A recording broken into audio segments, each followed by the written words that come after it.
कुत्रे आणि मांजरावरून जातीय तेढ निर्माण करण्याचा हा प्रयत्न आहे का? वाघ्या श्वानाच्या समाधीच्या मुद्द्यावर मनोज जरांगेंची प्रतिक्रिया.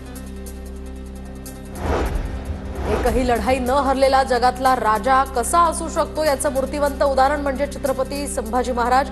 तुळापूर आणि वढूचं काम हाती घेतलंय. पुण्यतिथीनंतर कामाला सुरुवात करणार अजित पवारांची माहिती. कंपनी सुरू ठेवायची असल्यास 2 कोटी रुपये खंडणी अण्णाला द्या. मी वाल्मिक कराडचा माणूस आहे. बीड हत्या प्रकरणातील आरोपी सुदर्शन घुलेकडून आवादा कंपनीच्या अधिकाऱ्यांना धमकी. प्रत्यक्षदर्शींचा पोलिसांना जबाब. सगळं लपवण्याचा हा प्रयत्न आहे का? सुदर्शन घुलेचा जबाब अपूर्ण. अंजली दमानिया यांचा ट्विट करत निशाणा. छत्रपती संभाजी महाराजांच्या पुण्यतिथीनिमित्त पोलीस प्रशासन सतर्क. खुलताबादमधील औरंगजेब कबर परिसरातील पोलीस बंदोबस्तात वाढ. कुठलाही अनुचित प्रकार घडू नये म्हणून प्रशासनाची खबरदारी. मुख्यमंत्री फडणवीसांकडून तुळजाभवानी मंदिर परिसरात पाहणी. तुळजाभवानी मंदिर संस्थांच्या सुरू असलेल्या कामाची पाहणी.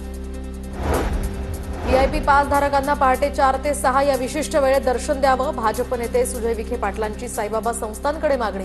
तर साई संस्थांना तिरुपती बालाजी मंदिरातील दर्शन व्यवस्थेचा अभ्यास करण्याची सुद्धा मागणी.